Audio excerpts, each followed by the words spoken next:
Well, it was the toughest concept for me to get when I got my CCNA 20-some years ago.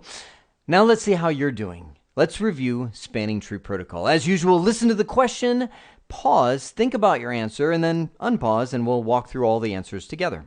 So question number 1. In spanning tree protocol, which of the following criteria could be used to choose the best path? Choose 3. The answer here?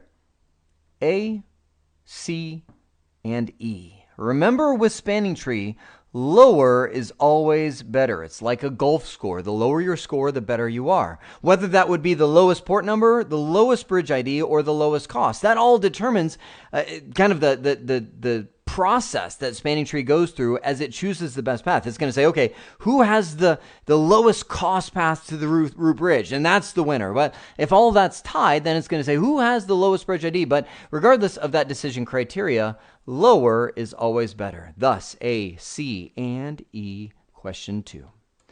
From the options below, which of the following are Cisco proprietary versions of the spanning tree protocol standards? Choose 2. The answer here, C and E. Anytime you see per VLAN, that is Cisco's proprietary tweak. And it's a great one because, first off, their proprietary version of spanning tree is compatible with the industry standard. They tweaked it in such a way that it still works.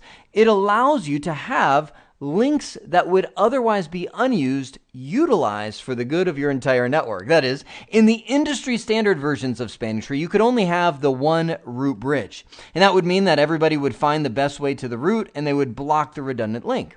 Well, in Cisco's proprietary versions of per VLAN spanning tree, we could say, well, this will be the root bridge for VLANs 10 and 50, we'll just say. And this guy might be the root bridge for VLANs 20 and 30, right?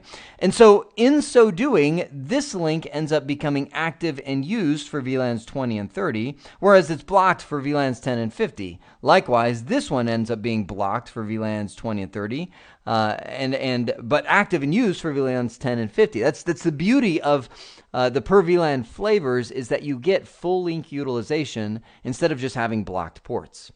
Question number 3. Which of the following criteria will be used to determine the root bridge? Also, another tricky question. The best answer in this case would be the bridge ID.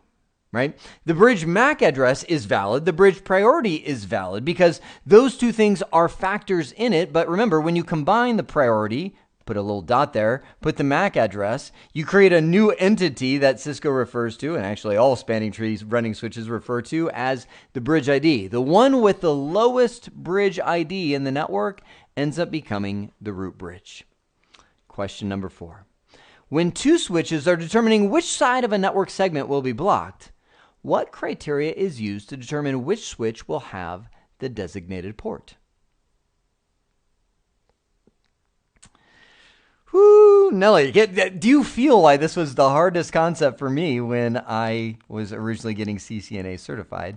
The answer is actually, let's see, what is the answer here? The switch with the lowest root cost, highest speed PDU, lowest hello time. It will be the one with the lowest root cost. What?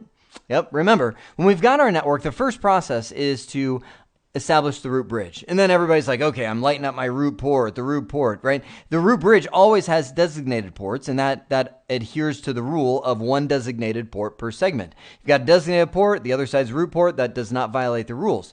The key is that the rule says you cannot have two designated ports. One of these sides must not be a designated port. The question here is, which one is it going to be?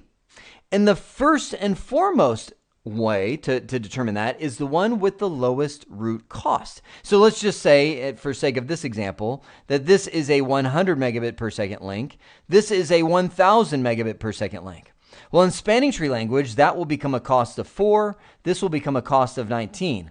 Lower is better. This guy would get the designated port. This would end up blocking, right? Now, if this is tied like it would normally be, let's say both of these are a cost of 4, then it's going to say, okay, who has the lowest bridge ID between the two? And that would end up breaking the tie. But again, only one side of this connection will become designated, and the other one will become the block. Question number 5. What is the default bridge priority value?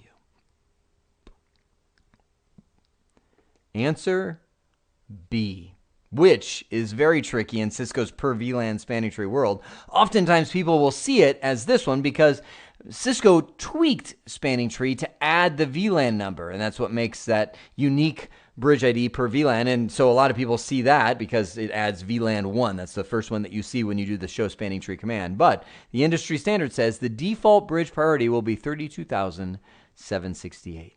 Well, hopefully you're feeling way better than I did when I first learned spanning tree. But if not, don't worry.